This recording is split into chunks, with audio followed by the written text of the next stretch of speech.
Network Entertainment.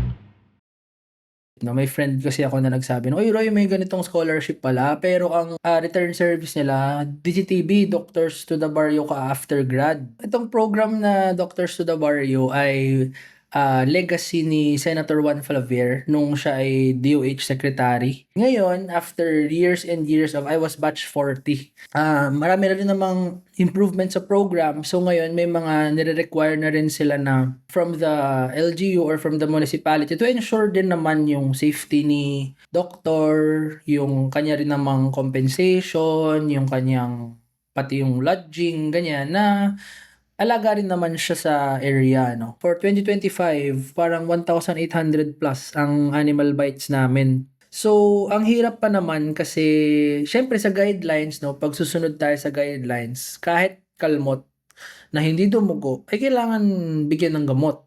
Nagka-tetanus case ako po. Yung patient namin, dumating siya, may sugat siya sa paa 2 weeks ago. Hindi siya pumunta para sa kanyang tetanus shots, hindi rin siya nagpakonsulta. Ang chief complaint niya ay hindi niya na mabuka yung jaw niya. So nag-lock jaw siya. Minsan may mga albularyo na rin ngayon na sikat sa social media. So minsan makikita ko din, may patient ko to. Welcome to Behind the Science podcast. New episode every Thursday at 7 p.m. Magandang araw mga kapwa-siyentista at welcome sa isa na namang episode ng Behind the Science podcast. Ako si Paul Flores, ang inyong host, and our guest is currently the Assistant Municipal Health Officer of the Municipality of Ahoy, Iloilo. He previously served as a doctor to the barrio in the same coastal municipality, providing frontline medical care to underserved communities. He holds a Bachelor of Science in Public Health from UP Manila and a Doctor of Medicine, graduating cum laude from the UP College of Medicine. He completed this postgraduate internship at the Philippine General Hospital. He also earned a Master's in Public Management, Health Governance track from the Ateneo School of Government with a capstone study on Nutrition in Emergencies Implementation in Ahoy, Iloilo. So without further ado, let's all welcome Dr. Roy Joshua Herona. Thank you. Graduating pa lang po sa November sa masters natin. Nice. Advance congratulations. Thank you po. Thank you. Konting backstory lang sa mga nakikinig. So, magkaklase kami ni Roy nung high school sa Yes. Pisay, Iloilo. So, baka Yes. lalabas yung mga Ilonggo accent namin mamaya. Pagpasensyahan nyo na lang pag halata yung yung tono namin halata mamaya.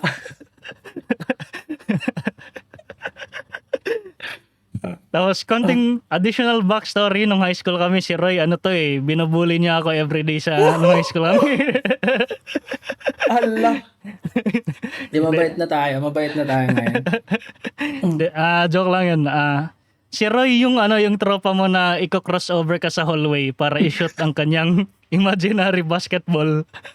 Lahat ng mga kaklase namin mag-agree po sa observation na yan. Hanggang college po yan at hanggang med school. So, tama naman. So sa med school, yung kino-crossover mo na yung mga pasyente mo? Oo. Hindi naman. Hindi naman. Baka ma-refer ako sa psych ward pag ganun. Hindi naman. So speaking of basketball, ano ang masasabi mo kay LeBron ngayong nasa 76ers na siya? Oo, ironically, ngayong taon parang wala na akong time masyado manood ng basketball, pero nakita ko nga kanina, na siya, Philadelphia. So, good luck sa kanya. Parang LeBron, good luck sa kanya. Nilolook forward mo ba na magcha-champion pa siya or hindi na? Hirap dapat healthy si Embiid para magkaroon sila ng chance. Pero maganda naman ang nila. Naging biglang sports podcast to, no? Okay naman. Maganda naman yung pieces nila. So, tignan natin kung healthy si Embiid. Baka kaya niya. So outside of medicine, basketball fan si Roy. And also, Yes. kung di Fun nyo lang. alam, si fan player din. Fun lang. Ngayon, hindi na kaya ng tuhod natin dahil trentahin na tayo. And outside of medicine, ang natatandaan ko din kay Roy nung high school ay siya din yung panglaban namin sa mga talent competitions Wow. between sections. Yeah. between year levels. Siya yung magaling kumanta si Roy. So di ko alam kung kumakanta pa rin siya hanggang ngayon. Nung last week lang, mag-attend ako dapat meron kaming public hearing na isang ordinance. Tapos pinakanta ko ng vice mayor namin. Sample. Wala sample. Walang honorarium to walang sample. Medyo Oo, pinakanta niya ako sa laugh trip. Nag-aaral ako ng sobra, tapos pinakanta niya ako. Pero okay naman, fun naman yun. So, ayun, going back sa main topic natin today. So si Roy, as mentioned earlier, is a doctor to the barrio. So ngayon pag-uusapan natin kung ano nga ba yung doctor to the barrio, yung perks niya, and of course, yung mga personal experience ni Roy during the program. But before that, siguro pag-usapan muna natin yung origin story ni Roy. Kung paano siya naging isang doktor.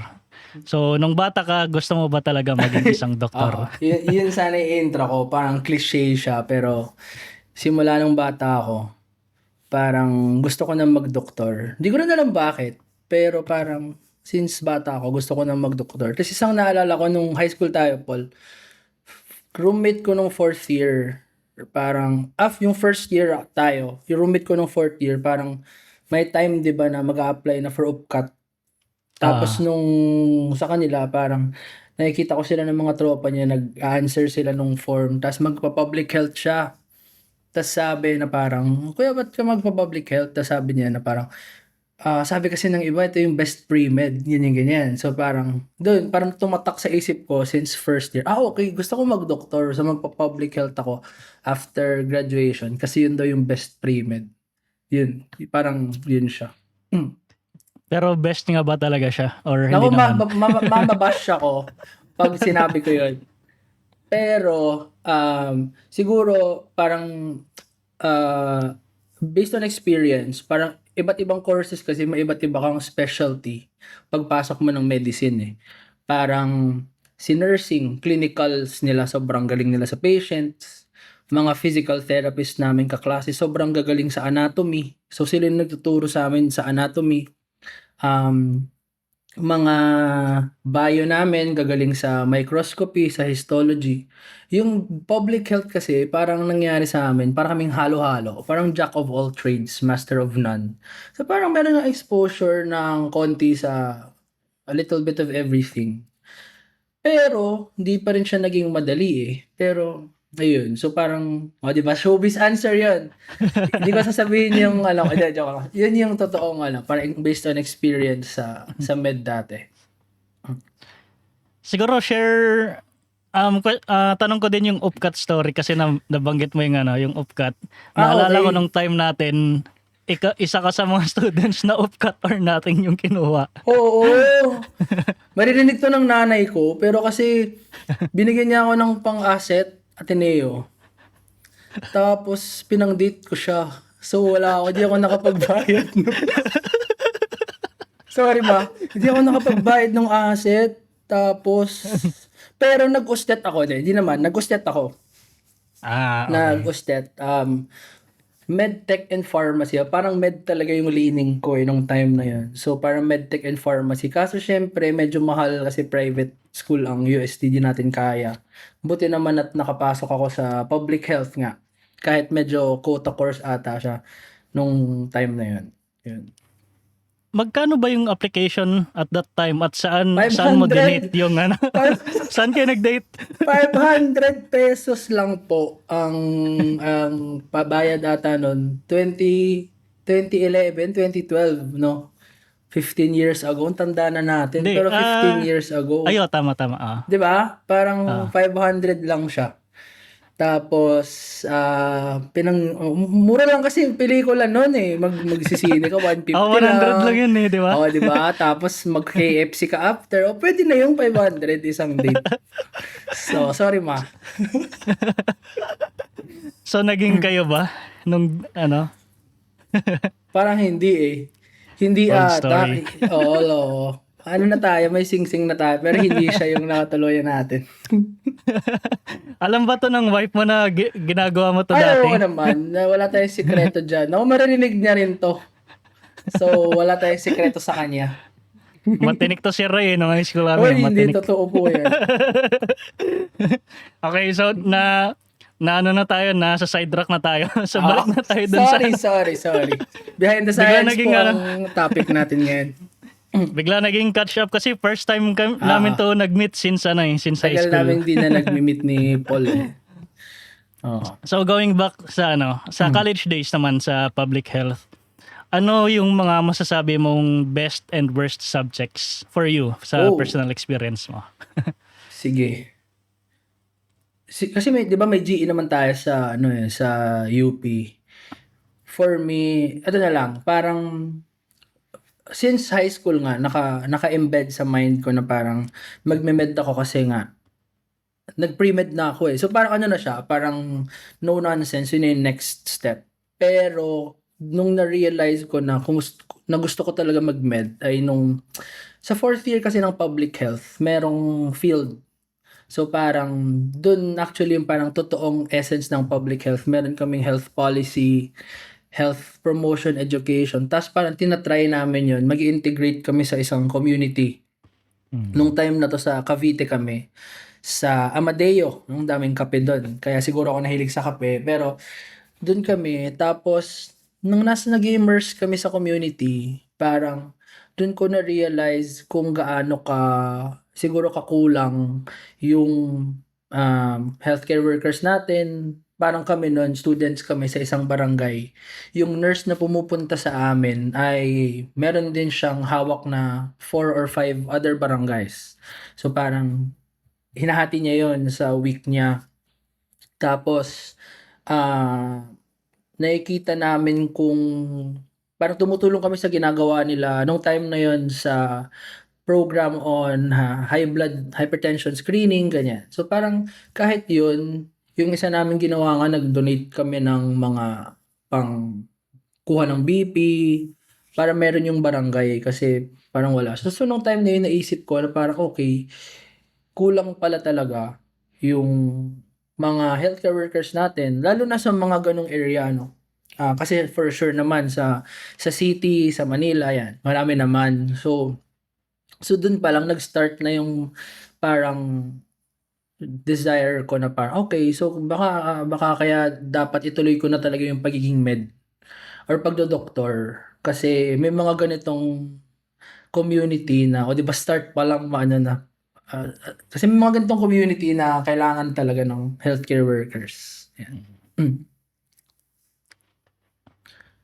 So nung nasa ka pa lang public health sa college, gusto mo maging doktor.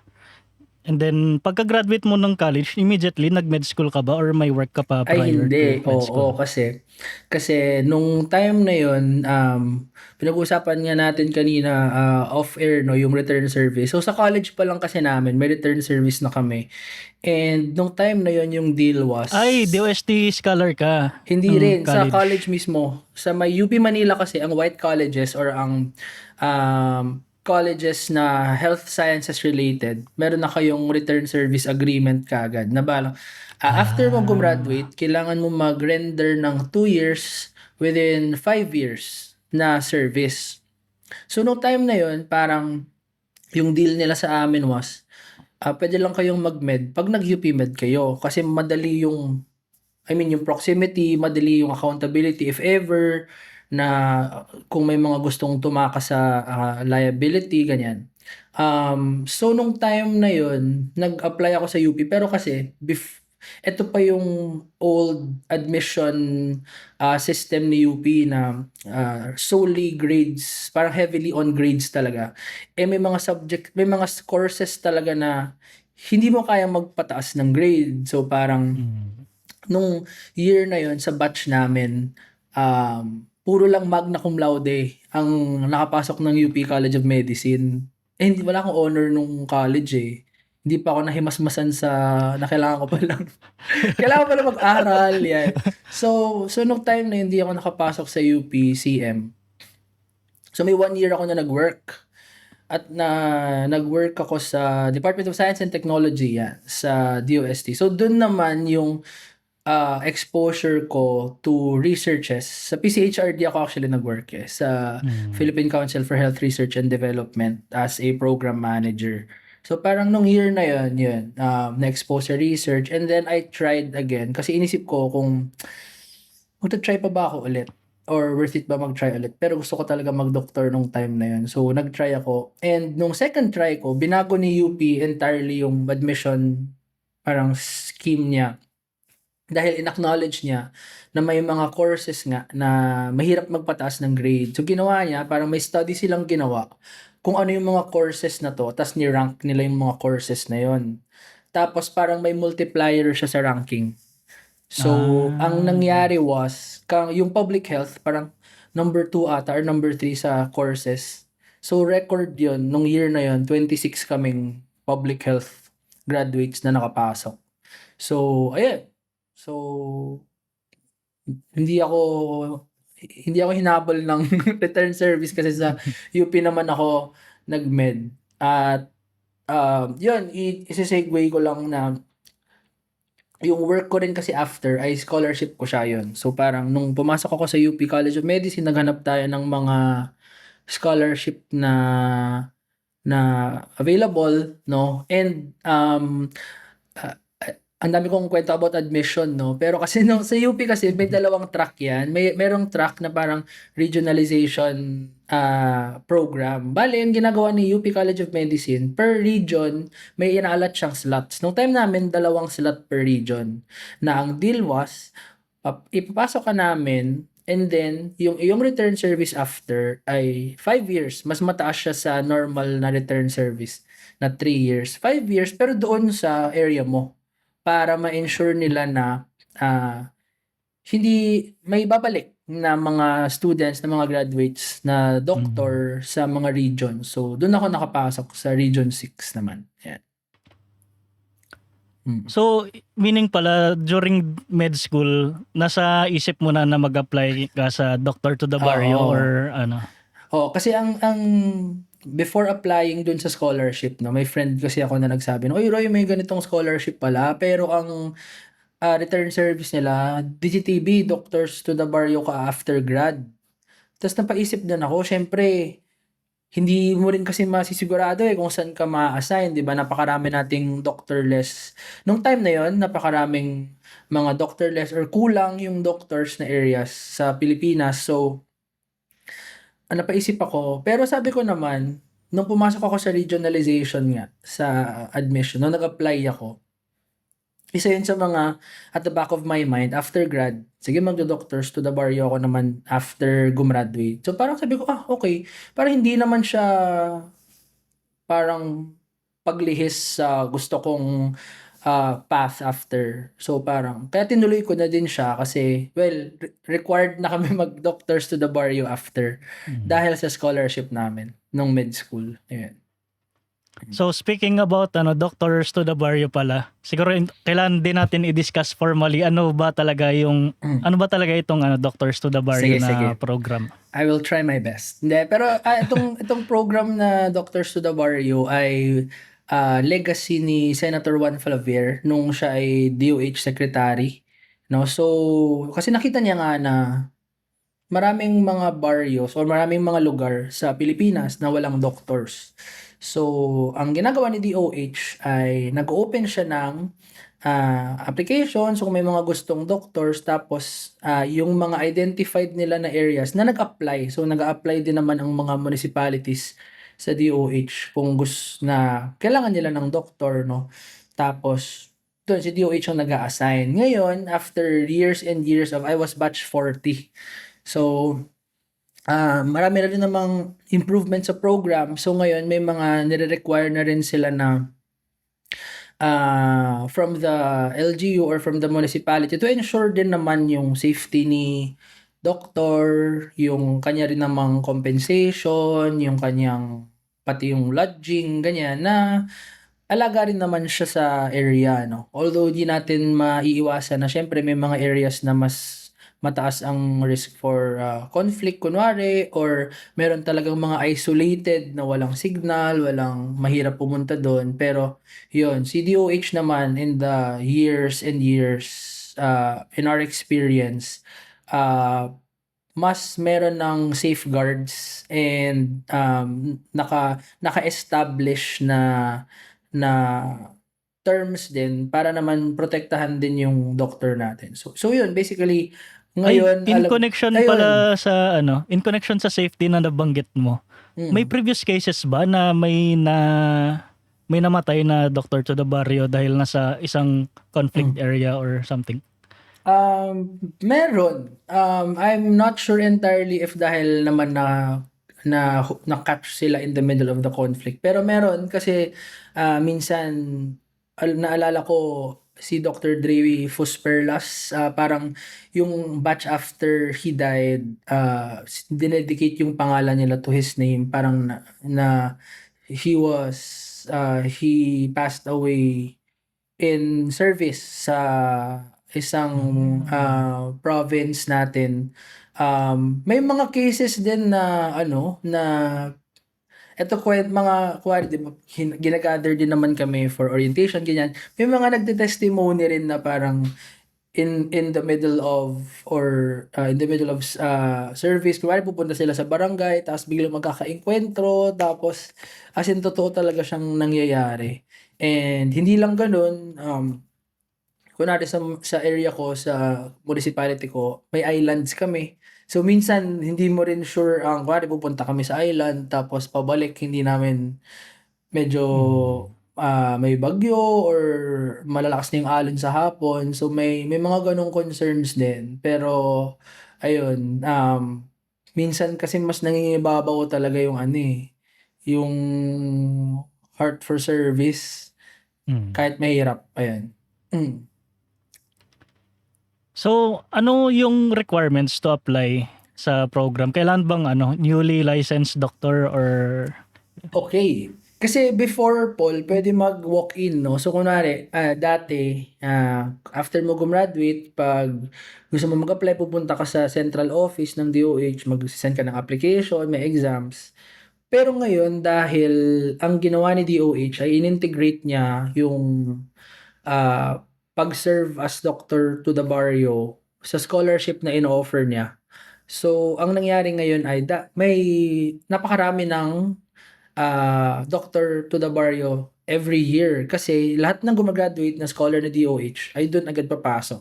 Kaya rin na-answer niya yung supply na problem. Kasi before, siguro naman hindi rin lahat ng med school kasi ay community-oriented or hindi na i-expose yung mga students sa needs ng community, no? So, dati nagkakaroon sila na minsan konti yung nag-a-apply. So, ngayon talagang every year, meron talagang pumapasok na doctors. Kaya ang alam ko, nag-announce sila na parang this year, last year, na parang wala nang doctorless municipality sa Philippines dahil din sa program. So, ayun. Ano ba yung incentives ng Nako. DTTB? Ito ang isang, hindi tayo magpapaka-ipokrito, pero isa to sa mga, sa mga, sa mga reasons bakit inisip ko na okay din naman na mag-doctors to the barrio. So, yung first of all, yung salary mo ay greater than entry level. No? Hindi na natin sasabihin ng amount, pero kunwari ikaw ay bagong doktor na mag-a-apply sa hospital, no? Significantly na mas malaki ang salary ni DOH sa doctors to the barrios. Para rin naman maengganyo naman sila na mag-apply rin or mag-stay, no? Tapos, aside from that, yung sinabi ko kanina, di ba, meron na ring safeguards or na terms na nilagay si DOH.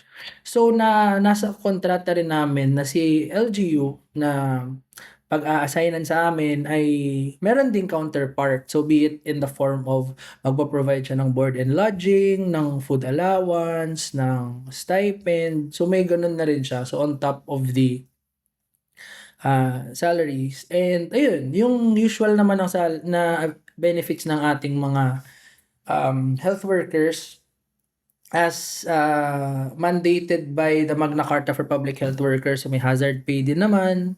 Meron din naman tayong mga subsistence allowance. At leaves ang pinaka-importante sa lahat. Hindi lahat ng lalo na sa hospital, no, medyo mahirap kasi mag-leave sa kanila.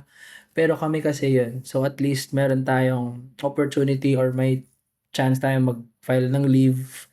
Especially sa may mga kwento na yun nga, sa lugar nila wala talagang signal, wala talagang. So, alakas maka-homesick, lalo na kung sobrang layo Mm. sa talagang pinanggalingan nila yung area. Kasama ba kasi 'di ba ano during nung nag-DT ay ano balik ano nga ba 'to? Dr. Joe Barrio DTTV. Ah, During DTTV 'di ba nag-masters ka din? yun, kasama So siya. Ay, paano perk nangyari 'yan? siya. Tama, tama. So, isa siyang perk, no? Aside from yung monetary incentives and compensation, nung time namin, kasi ngayon bago na nung time namin, may dalawa kaming continuing medical education na options. Sa first year namin, meron kaming tinatawag na practice-based family and community medicine na residency. Basically, para siyang specialization. Ang family and community medicine ay isang specialization no? Isa siyang field of specialization. Pero parang practice-based kasi kami ay nasa community na. So parang in its most simple sense, parang siyang part-time na residency.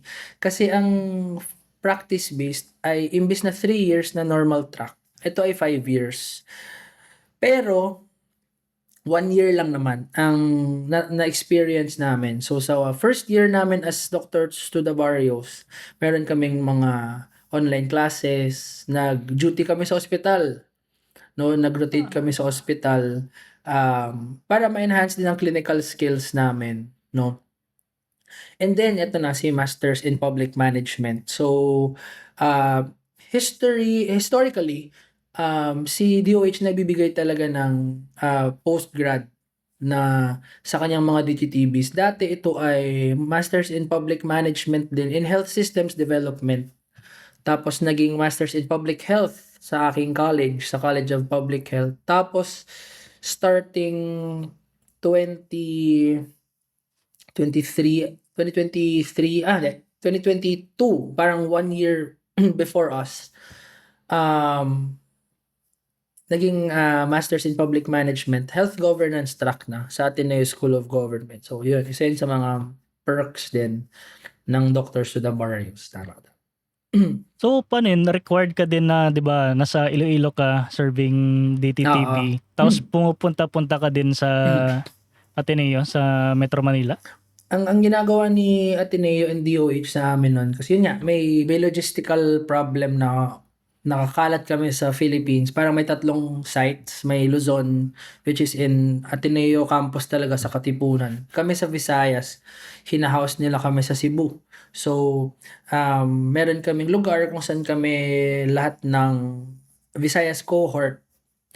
Tapos may yung professors namin for the subjects, no, kinukuha nila kami for 2 weeks at a time. So parang ginagawa nila yung end of the month and start of another month, parang sinasandwich nila na 2 weeks. Para nandun kami for 2 subjects. So parang 1 subject per week. So medyo loaded din talaga. Tapos yung professors yung pumupunta doon. Tapos yung last na namin, yung parang culminating namin doon sa capstone nga. Pumunta kami sa Ateneo, pero yun lang yung time na pumunta kami sa main campus. Parang hinahouse. Sa Mindanao, meron ding cohort doon, sa may site din sila doon. So, ganun siya. 3 sites. Hanggang ngayon ata, ganun din siya. Ganun pa rin siya.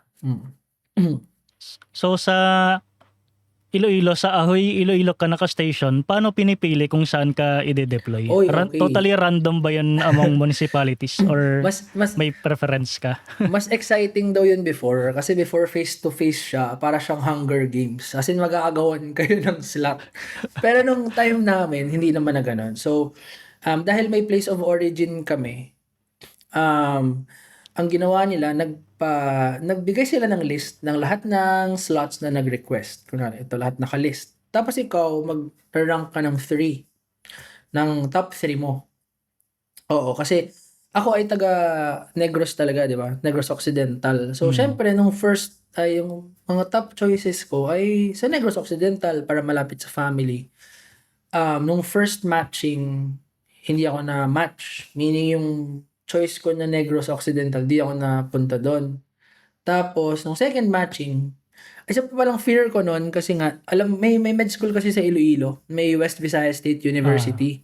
So, alam ko na, kakompetensya ko sila lahat sa slots sa Iloilo. So, pag konti lang yung slots, for sure, sila yung priority. Or, I mean, in Western Visayas in general. Kasi marami sila eh. Buti nung second matching, lumabas ng new sites, no? Ang daming Iloilo. Pero syempre, number one ko pa rin nung time na yun ay Negros pa rin. Tapos, ay, kung bakit ko nilagay ang Ahoy, may two choices na ako. Yung classmate natin nung high school din, si Jobert, ay doctor to the barrio sa katabing municipality. Okay. Oo, so tinanong ko siya noon, parang, uy, alam mo ba, kamusta ba dito? Sabi niya, parang okay naman. Sabi ko, sige, ilagay ko tong top 3 ha, para pag dito ako na-assign, magkatabi tayo. So, yun lang yung reason actually, kasi wala rin akong kilala naman doon and everything. Tapos doon ako na-assign. Oo. So, Okay, ayun. nice. So, yun yung story ng matching process. Nice. And then, so, after nung na-match ka, can you share, ano naman yung first day as a doctor to the barrio? Oo. Sige. Kasi, ang nangyari nun, magko-courtesy call muna kami sa province sa Provincial Health Office, tas babiyahe na. Wala rin nga akong kilala doon. So parang, meron kaming parang coordinator from the Provincial DOH Office, no? Yung tinatawag naming Development Management Officer or DMO, yan. Si DMO, kami yung nag-uusap. Wala akong kausap directly doon sa LGU. Kasi sinasabi rin naman sa amin na dumaan talaga doon sa DMO bago ka ma-deploy, no? So, ang deployment, before deployment, nag-work pa ako eh. So, yung ipon ko, parang, sige, magre-rent ako ng kotse, ganyan. Kasi hindi ko kasi alam pa talaga. Dito sa Iloilo tayo nag-high school, Paul, pero in the span of 12 years, ang daming bago. So, Actually, nung di ba? umuwi din ako, hindi ko alam mag-commute paano umuwi sa bahay namin eh. Oo, iba na. Ang dami nagbago. Oo, so nung time na yun, di ako marunong mag-commute. Kasi yung Ahoy, 2-hour trip siya from the city, from Iloilo City to the north, di ba? Di ko alam paano mag-commute. So sabi ko sa DMO, may kilala po ba kayong pwedeng mag-drive na lang? So, ayan, drive kami. Tapos pagdating doon, hapon na atin. So winelcome ako ng municipality, ayan. Tapos ito yung pinakaswerte ata ako na nung batch namin. Kasi ang municipality namin, may mga quarantine facilities na ginawa noong COVID. Kasi syempre, noong 2023, hindi naman na ganun ka-rampant ng cases, di ba? So, yung mga quarantine facilities nila, nasa transition period na gawing mga offices.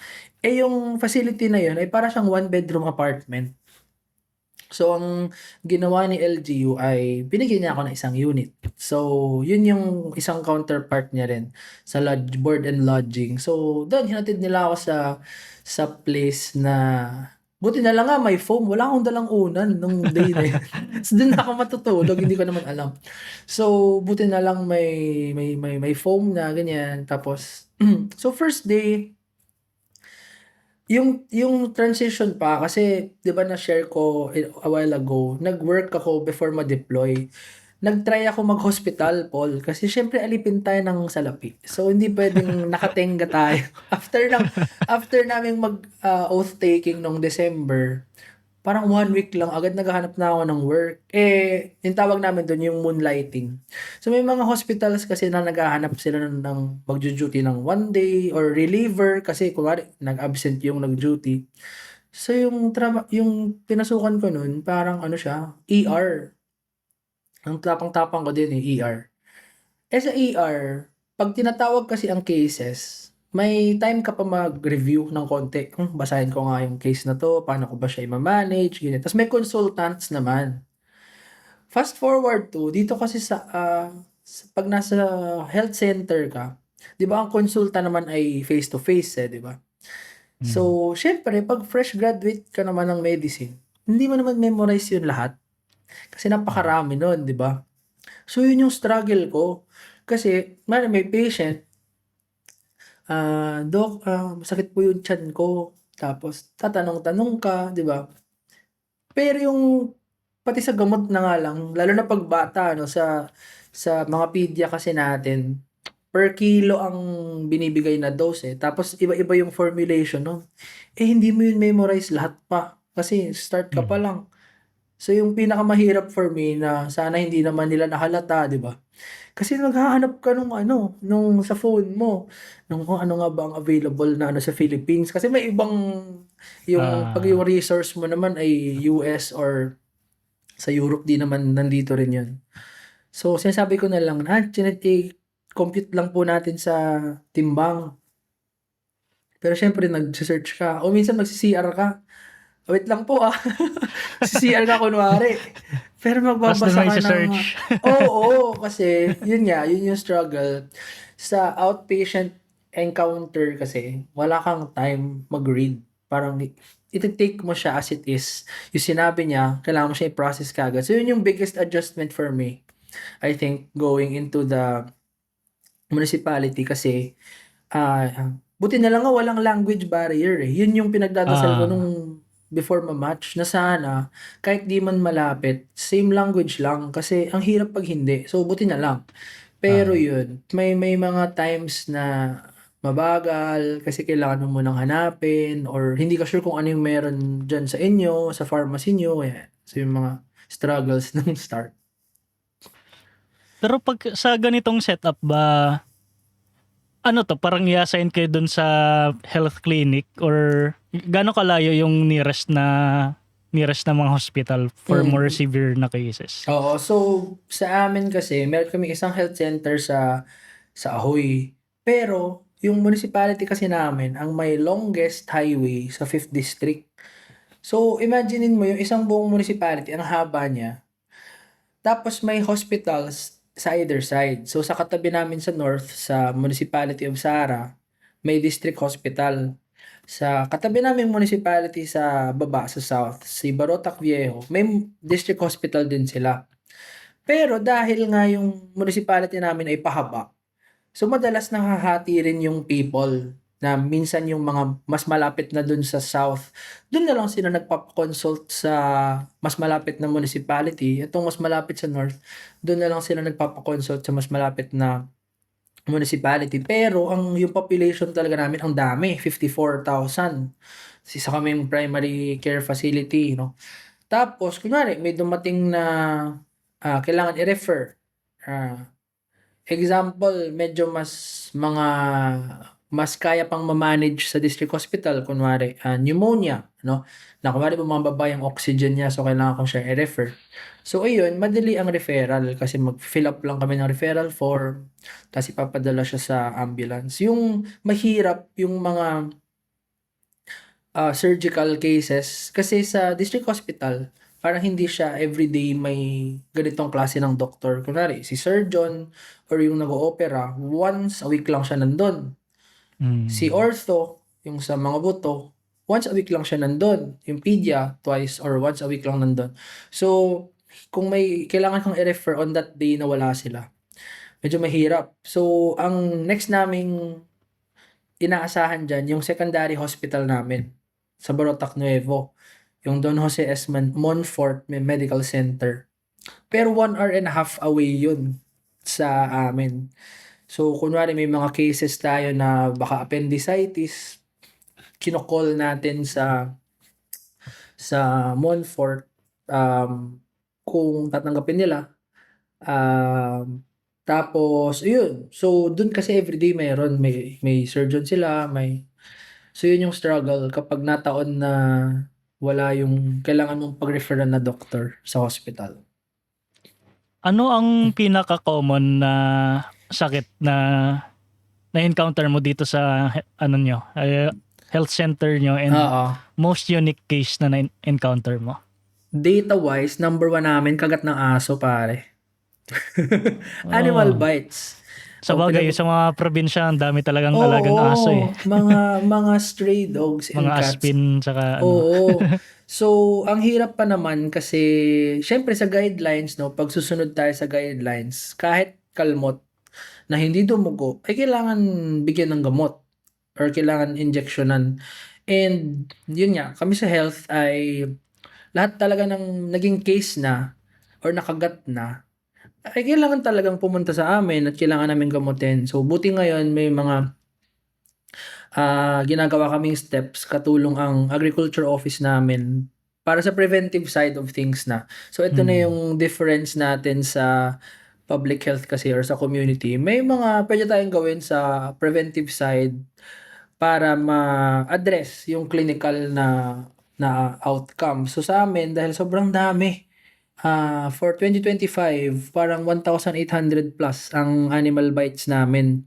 Diyan lang sa inyo, 1,000 Oo. plus na cases? 1,008 oo. Eh, Wow. kahit naman bumibili ang munisipyo ng gamot and then si province may binibigay na gamot. Pero sobrang dami talaga. Kaya Ano yun to? nga. Anong may mga edad ba ng ano, mga ano to, usually mga bata to or hindi naman? Hindi ko masabi kasi syempre behind the science to Paul, inire-recall ko yung data eh. Pero ang what I can say for sure ay most of our cases din ay hindi from stray, surprisingly. Oo, kasi eto naman from testimonials, hindi na to science pero pag nagja-jog kasi ako, alam mo yung mga aso sa daan, mas ano sila, Ah. 'di ba? Mas sanay ka siguro sila na may tao or something. Pero yung mga pets natin na naka-cage or nakatali, tapos pag nakawala or something. So sa data namin, parang most of our cases ay pet. Kaya nga yung sine-strengthen namin ngayon yung ordinance namin sa responsible pet ownership din. Kasi yun, para before pa sila makagat, 'di ba? May steps tayo sa na mabawasan. Ang dami eh. Syempre may economic side to it din kasi nagba-budget si LGU para diyan. So most unique case. Nagka-tetanus case ako, pre. So yung patient namin dumating siya, may sugat siya sa paa 2 weeks ago. Hindi siya pumunta para sa kanyang tetanus shots, hindi rin siya nagpakonsulta. Ang chief complaint niya ay hindi niya na mabuka yung jaw niya. So naglo-lock jaw siya. First year ko to sa sa sa sa community. So syempre, magse-search muna tayo. Lock jaw. Tas yun yung first, well, from studies and sa mga clinical guides natin, yun pala ang first sign na nagsa-start nga siya na yung tetanus infection. So, ang bilis kasi parang nung una, mini-measure namin yung kaya niyang ibuka, tas bumababa talaga siya. Hindi nabubuka. Tapos, kasi 'di ba si Clostridium tetani, yung organism ng tetanus ay spastic paralysis ang kanyang kino-cause. Tama ba? Ika-cut mo to pero tama ata. Kasi si botulinum ang Chine-check ka ng flaccid. wife mo. si botulinum ang flaccid paralysis. Pero basically, ang isa niya kasing sequelae ay pwedeng ma-paralyze yung diaphragm mo. Hindi ka na makahinga. So, nahihirapan siya huminga, Paul. So, tawag ako syempre, pag ganitong cases, kailangan to ng isolation facility. So, yung kaya mag-infectious, tertiary hospital to. Ang tertiary hospital natin ay nasa Iloilo City, Western Visayas Medical Center, 2 hours away. So, tawag ako. And inassure naman ni hospital na nagfi-free up sila ng isol facility. So, buti na lang talaga. Kasi ngayon, nakikita ko tong patient na to, tapos sinasabi niya sa akin, kung hindi lang daw siya na-refer, baka nasa lupa na siya. So, shout out sa'yo, sir. Thank you. So, yun, nirefer namin siya, tapos matagal siya sa hospital, 1 month. Pero, siya, parang, parang hindi ko siya makalimutan na experience kasi parang yun sure talaga na parang life saved. And ginawa rin namin siyang horror story para yung mga nasusugatan na ayaw magpa-tetanus. Siya yung kinukwento namin. So, Pero ayun. paano ba nakukuha yun sa mga, di ba usually yung sinasabi pag nasugatan ka ng bakal na may kalawang or Ayun. something? Sige, mag-debunk tayo dito. Kasi si Clostridium tetani ay everywhere. So, hindi lang sa bakal na may kalawang, no, sa rust. Basically, pag may open wound ka, nag-i-inject talaga tayo ng anti-tetanus shots. Especially if hindi mo na ma-recall yung previous, no? Kasi kapag naka-complete ka naman ng primary series mo or yung um, updated ang tetanus shots mo, 5-year protection naman siya. Pero if hindi ma-recall, important siya sa amin sa public health na yung mga card nila, dala nila kasi hindi naman tayo naniniwala na parang nakumpleto ko do. So, kasi syempre babalikan tayo niyan sa animal bite ganun din. Parang hindi doc, parang nakakumpleto ako. Mas malala yung rabies, mas strict kami sa kailangan hawak nila yung record nila. So yun. So basically, lahat ng open wound ay kailangan natin mag-tetanus prophylaxis. Unless meron kang proof na complete ka, updated ang schedule mo. Debunked. May ano ba? Kasi syempre, of course, probinsya to, malayo sa mga hospitals. May mga cases ka ba na mas lumalapit pa sila sa mga albularyo before you? Sa animal bite may ganun yung tawag sa, ewan ko kung anong tawag sa ibang lugar, pero sa Iloilo, tandok. Yung parang gumagamit Di sila ko alam yan, ng sungay ng kalabaw or needle para daw sipsipin yung rabies. Yung mere fact na nag-insert ka ng sharp object, tapos kunwari nasa labas yung saliva na may possibility na may rabies virus, ikaw pa yung mag-inoculate papasok. So, tinuturo din namin, kahit ngayong pag-press ng, nakagat ka or nakalmot ka, tapos pinrest mo siya. Kasi ang thinking natin ay, pag pinrest mo, lalabas. Pero kasi pag pinrest mo siya, ang tendency niya ay mas pumasok, mag-seep through sa vessels dahil sa pressure. So, parang, yun. So, marami pa rin. Minsan may mga albularyo na rin ngayon na sikat sa social media. So, minsan makikita ko dun, may patient ko to wala siyang tiwala sa akin. Or plan B niya ako. Kasi nakikita ko minsan may patients ako na nandun. Yung may mga albularyo na may reels, yan. Na taga-adapt din sila. So, Wait, ano to? Parang nag-post yung albularyo, for oo. example, sa Facebook, tapos nandun sa photo yung patient mo. Video po, as in ginagamot siya. Tapos parang, patient ko yun.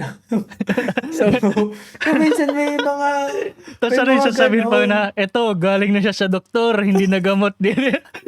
may ano pa Buti siya. hindi ka pinangalan, no? Hindi nagamot ni Na-dispa Dr. ako. Roy Herona. Lumapit sa akin. Na-dispa ako tuloy. Pero may mga ganun talaga. And minsan, inamin din naman nila na parang, Doc, nagpagamot na kami sa hilot or sa ganyan, pero hindi gumaling eh. Minsan, binibiro mo na lang, okay, so plan B ako.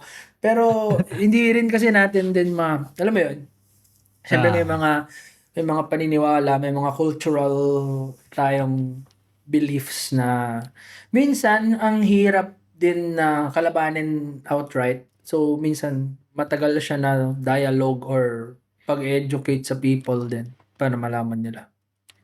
And I'm sure nung bata tayo, may face talaga na mas nauna tayo sa albularyo bago sa doktor. Oo. Hindi ko alam kung sa Manila ba may luya-luya, pero sa atin kasi yung luya yung pinapahid sa'yo tapos ilalagay sa bulsa mo. Di ba? May ganon. Oo. So, minsan, kaya nga nagigets ko rin sila kasi nung bata ako, ginagawa rin sa akin yun ng nanay at tatay ko. So, parang, ayun. So after DTTB, di ba 3 years yun? After that, na naging permanent position ka na, permanent na yung employment mo dyan. Oo. So, after DTTB, may opening kasi for Assistant Municipal Health Officer. So, tinanong nila ako ano plans ko, kung gusto ko bang mag-hospital. Pero kasi alam ko na since before ako gumraduate ng medicine na hindi ako babalik sa hospital siguro. Alam ko may people na for them ang hospital life. Pero naalala ko kasi nung internship, very vivid, na nung isang rotation ko, pedya yung rotation ko. Hindi po ako hater ng mga pedya. Don't take this out of context. Pero kasi sobrang hirap ng rotation sa pedya. Na nung time na yun, everyday, parang hirap akong pilitin yung self ko na pumasok. Tapos syempre tinatanong ko yung self ko nung time na yun, gagawin ko ba to for the rest of my life? Oo. Hindi ko alam kung sinabi na yun ng mga doktor na nag-guest mo, pero parang sabi ko, ito ba talaga yung gagawin ko for the rest of my life? But parang ang hirap niyang gawin ngayon for me. Pinipilit ko yung self ko, ganyan. Sakto yung next rotation namin nun, community. Sa community, parang dun ko na-appreciate na kahit yung mere fact na kinorek mo yung misconception nila sa pag-inom ng gamot, meron kang in-advise sa kanila na lifestyle advice nga lang ano yung mga bawal kainin, ganyan. Sobrang na-appreciate nila. And na-realize ko sa self ko, siguro kasi nakita ko kung gaano kahirap yung situation sa isang public tertiary hospital. Na pwede pala before dumating sila sa point na yon na kailangan niya lang pumunta sa hospital dahil sobrang lala na nung sakit nila. May pwede palang tumulong sa kanila para di na sila makarating sa posisyon na yan. So, doon ako na-affirm na parang, alam ko din naman na after ng mag-DTTB ako, di ba? Kasi nga sa scholarship namin. So, parang na-affirm ako na parang, okay, so, para talaga ako sa community, hindi ako para sa hospital. And, ayun, thankful din na nagka-opportunity. Siyempre, minsan parang sa 3 years na yun, may mga nasimulan ka na rin ng mga programs na work na nagka-opportunity ako na matuloy-tuloy siya. So, ayun. Sa experience mo, ano ang pinaka mahirap and yung most rewarding moment throughout the 3 years ng DTTB? Sige, siguro pinakamahirap kasi in public health, hindi na siya 1:1 eh. Kasi 'di ba, ang thinking or kahit ako nung bata ako, ang thinking naman ay pag nagpapa-consult ka sa doctor mo, after nun, okay na. So, sa public health kasi, may clinical side kami na tumitingin kami ng patients, nagko-consult kami. Pero yung emphasis kasi, or not necessarily emphasis, pero iniisip mo rin as a public health practitioner, yung situation or yung kabuuan ng mga nangyayari sa life ng tao na yon na reason bakit meron siyang sakit. So, kunwari maraming patients na hindi na kayang bumili ng gamot na to. Tapos, minsan kailangan natin silang tulungan i-navigate sa mga social amelioration natin ng mga programs or di kaya sa mga financial assistance programs. Or kunwari, dumadami yung dengue sa isang barangay. Pwede namang i-treat mo lang lahat ng pupunta sa inyong may dengue, pero syempre isipin mo rin para hindi na dumami yung dengue sa barangay na yun, ano ba yung pwede nating gawin? Baka pwede tayong program doon ng search and destroy or clean up drive para malinis nila yung mga pwedeng bahayan ng lamok.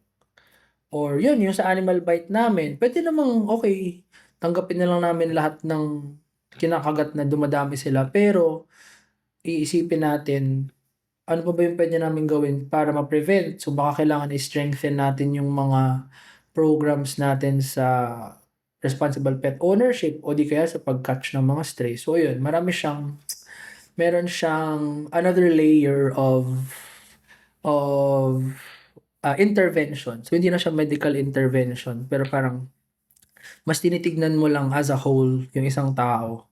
So, yun yung mahirap kasi madali lang mag-reseta tapos na tayo.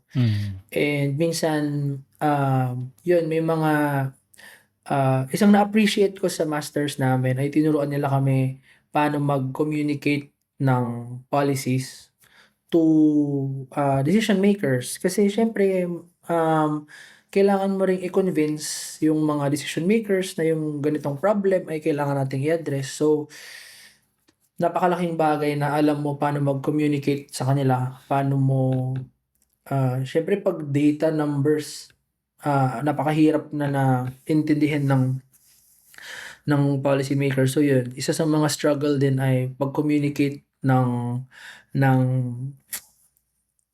need, no, for interventions. Pero rewarding siya in a way na, yun nga, yung sinabi ko kanina, na parang every time may patient na sobrang thankful kasi natulungan mo siya. Or kahit may mga cases kami na first time niya makakita ng doktor. So, for me, parang yun yung mas tinetreasure ko na moments. Kasi yun nga, if babalik ako sa kung bakit ko naisipan na mag-community na lang. Kasi gusto ko na before sila dumating sa hospital or na malala na yung sakit nila, na okay, may nagawa na tayo para tulungan sila. So, ayun. Ayun, so almost 1 hour na tayo. Kailangan natin mag-wrap up. Sige. So before we let you go, Roy, ano ang mga ma-advise mo sa mga aspiring doctors? Wag. Joke lang. Joke. Pareho kayo ng joke advice lang. nung previous Diba? guest natin from Kwentong Diba? Call Room. Oo, sila ma'am. O mga residents ko yun, sila ma'am and sir. Oo, well, kasi mahirap maging doctor and most of the time, yung iniisip natin kung gaano siya ka-rewarding, most of the time hindi siya ganun. Pero, if you really want to be a doctor, parang, I hope na makita natin din yung bigger picture ng patients natin, no? As you move forward din sa training, kuwari from the classroom, and then makakakita ka na ng mga mga start na una mong patients, parang I hope ma-realize din natin na hindi lang sila case na kailangan mong aralin or hindi lang sila number na kailangan mong tignan for the day, pero tao sila na may dala-dalang kanya-kanyang experiences or struggles na siguro that day gusto niya lang ng someone na may kinig or ma-feel niya na gusto mo siyang tulungan sa nararamdaman niya on that day. So, I hope in essence, parang I hope na kung gusto nating maging doktor, parang wag nating kalimutan yung humanity of our patients. And ikaw din as a doctor, kasi I'm sure maraming beses na i-challenge yung iyong will or yung kagustuhan mo. Tatanungin mo rin kung para ba to sa'yo, para ba to sa akin. Pero bumalik ka lang sa iyong why. Napaka-cliche na answer pero nagwo-work siya. Kung bakit mo gusto maging doktor. Kung pera, mag-vlogger na lang tayo. Joke.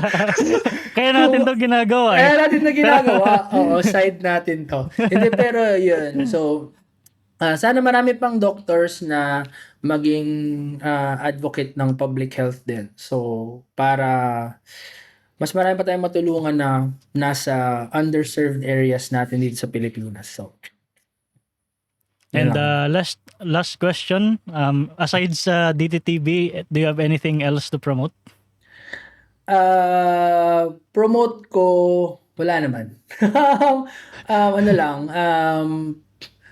mag-start na this August yung measles, rubella, supplemental immunization activity natin. So, alam naman natin na napakaraming misinformation about immunization, about vaccination. Pero yung ipopromote ko ay sana lahat ng ating mga nanay, mga tatay ay huwag matakot na magpa-vaccine dahil ito ay protection nyo para sa inyong mga anak. So, ayan, this August ay may program tayo on immunization sa DOH. So, sana i-support natin. Yun lang naman. National yan or dyan lang sa... Yes, national siya. This August, parang national siya na supplemental immunization activity ng DOH para mag-catch up tayo sa mga missed natin ng mga bata. So, support natin dahil makakatulong siya to protect your children. Yan. Ayun, so I guess hanggang dito na lang muna tayo. Maraming salamat kay Roy sa pagpapaunlak ng Yes. aking imbitasyon. Thank you, Paul. At maraming salamat sa lahat ng nakinig at nanood. Kung nag-enjoy kayo sa conversation namin dito at kung nainganyo kayo mag-apply din sa DTTV, paki-rate naman kami ng 5 stars para mas madami pa tayong mabot dito. So, salamat ulit. See you everyone next week. Madami pa tayong pag-uusapan na research na ginagawa ng ating mga scientists and also other educational things na pwedeng mapag-usapan. The opinions of podcast creators, hosts, and guests are not necessarily reflective of the official stance of the Pod Network Entertainment, its hosts, or other network programs. The content created by the people behind the podcast is personal and not meant to harm any religion, ethnicity, group, organization, company, or individual.